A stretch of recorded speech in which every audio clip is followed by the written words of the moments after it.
Hello दोस्तों, स्वागत है आपका हमारे YouTube channel target mind with Meenakshi में। दोस्तों, आज हम लोग हिंदी पेडागोजी को देखेंगे। हिंदी पेडागोजी के प्रैक्टिस सेट को आज लेकर आए हैं हम। हिंदी भाषा से 30 प्रश्न आते हैं, जिसमें से 15 प्रश्न भाषा से होते हैं और 15 पेडागोजी से।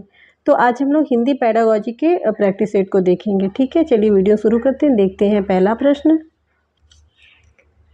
बच्चे की स्कूल की भाषा और घर एवं पड़ोस की भाषा में डैश होना या होनी चाहिए। जुड़ाव, समरसता, समरूपता या अलगाव। तो इसमें आपका आंसर हो जाएगा समरसता। अगला प्रश्न है, भाषा की पाठ्य पुस्तक में एक पाठ एकांकी के रूप में है।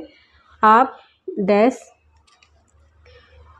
ऑप्शन है, एकांकी में आए पात्रों के संवाद याद करवाएंगी, शिक्षार्थियों से एकांकी पढ़वाने के बाद उनका मंचन कराएंगी, एकांकी के मुख्य संवाद लिखवाएंगे, हाव भाव के साथ एकांकी पढ़कर सुनाएंगी।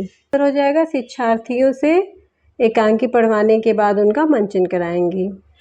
चलिए अगला प्रश्न देखते हैं। आपके विचार से प्राथमिक स्तर पर उत्कृष्ट लेखन कार्य का उदाहरण है। मेरे सपनों का भारत विषय पर अनुच्छेद लिखना, पाठ्य पुस्तक से इतर कठिन शब्दों का श्रुति लेखन, किसी आंखों देखी घटना का लिखित वर्णन करना, छुट्टियां कैसे मनाएं इस विषय पर अनुच्छेद लिखना। तो इसमें आपका आंसर हो जाएगा किसी आंखों देखी घटना का लिखित वर्णन करना। अगला प्रश्न है, भाषा सीखने के संदर्भ में कौन सा कथन सही है। बच्चों में भाषा अर्जित करने की जन्मजात क्षमता नहीं होती है। बच्चे विद्यालय आकर ही भाषा सीखते हैं। बच्चे विभिन्न संचार माध्यमों से ही भाषा सीखते हैं। बच्चों में भाषा अर्जित करने की जन्मजात क्षमता होती है। तो इसमें आपका आंसर हो जाएगा बच्चों में भाषा अर्जित करने की जन्मजात क्षमता होती है। अगला प्रश्न है, डिस्ग्राफिया से प्रभावित बच्चों को मुख्य रूप से डैश में कठिनाई होती है। बोलने, पढ़ने, लिखने या सुनने में। तो इसमें आपका सही आंसर हो जाएगा लिखने। अगला प्रश्न है, प्राथमिक स्तर पर पाठ्य पुस्तकों में हिंदीतर भाषा को ही जगह मिलनी चाहिए ताकि बच्चे भाषा की विभिन्न रंगतों से परिचित हो सके, हिंदीतर भाषी साहित्यकारों से परिचित हो सके, सामाजिक संस्कृति से परिचय हो सके, ये सभी। तो इसमें आपका सही आंसर हो जाएगा ये सभी।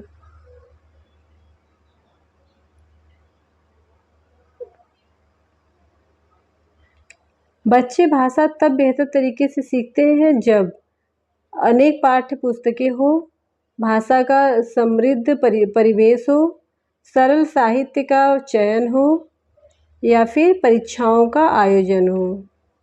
तो इसमें आपका सही आंसर हो जाएगा भाषा का समृद्ध परिवेश हो। चलिए अगला आप देखते हैं। उच्च प्राथमिक स्तर पर भाषा आकलन की दृष्टि से सर्वाधिक महत्वपूर्ण है। अवलोकन, जांच सूची, साक्षात्कार सूची या लिखित परीक्षा। तो इसका सही आंसर होगा जांच सूची। अगला प्रश्न देखते हैं। वाइगोत्स्की के विचारों पर आधारित कक्षा में डैश पर सबसे अधिक बल दिया जाता है। कविता दोहराने, कहानी सुनने, कार्यपत्र या परस्पर अंतःक्रिया। तो इसका सही आंसर हो जाएगा परस्पर अंतःक्रिया। अगला प्रश्न है, हमारी कक्षा में बच्चे भिन्न भिन्न भाषी पृष्ठभूमि से आते हैं, अतः उनकी भाषाओं को भी कक्षा में सम्मान देना अनिवार्य है।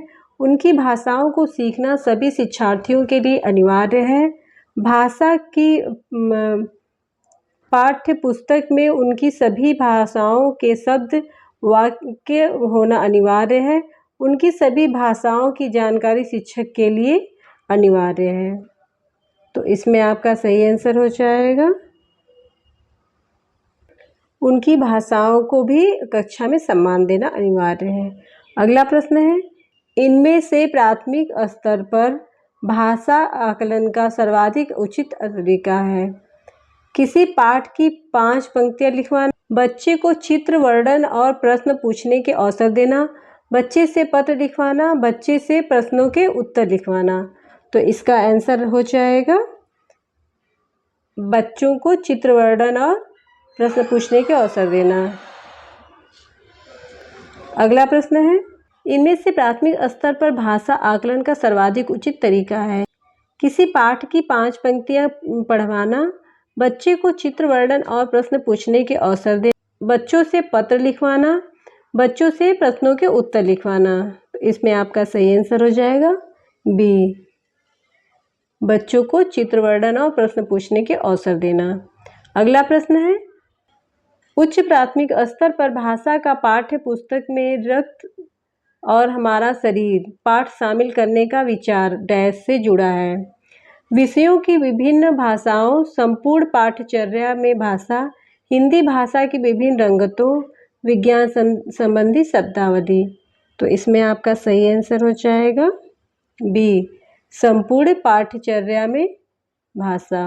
अगला प्रश्न है, त्रिभाषा फार्मूला भारत की डैश की चुनौतियों और डैश को संबोधित करने का एक प्रयास है। संस्कृति समाधानों, समस्याओं, अवसरों, भाषा स्थिति संस्कृति, भाषा स्थिति अवसरों। तो इसका आंसर हो जाएगा सी, भाषा स्थिति और संस्कृति। मतलब त्रिभाषा फार्मूला भारत की भाषा स्थिति की चुनौतियों और संस्कृति को संबोधित करने का एक प्रयास है। अगला प्रश्न देखते हैं, लिखने की क्षमता का विकास बोलने, सुनने और पढ़ने का क्षमता की संगति में होना चाहिए। यह विचार पूर्णतः असत्य है, पूर्णतः सत्य है, आंशिक रूप से असत्य है, पूर्णतः निराधार है।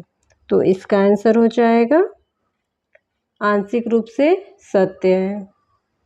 अगला प्रश्न है, लिखना एक तरह की बातचीत है, एक यांत्रिक कौशल है, अत्यंत जटिल कौशल है, पढ़ना के बाद सीखना आता है।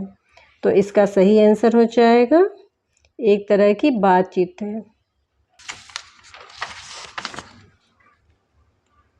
लिखना एक तरह की बातचीत है क्योंकि ये एक उसका मूर्त रूप होता है। तो दोस्तों आज के लिए इतना ही। अगर आपको वीडियो हेल्पफुल लगा हो, आपको पसंद आई तो इसे लाइक करें, अपने दोस्तों को शेयर करें और मेरे चैनल को सब्सक्राइब करें। साथ ही बेल आइकन को भी प्रेस करते हैं। मिलते हैं अगले वीडियो में, तब तक के लिए धन्यवाद।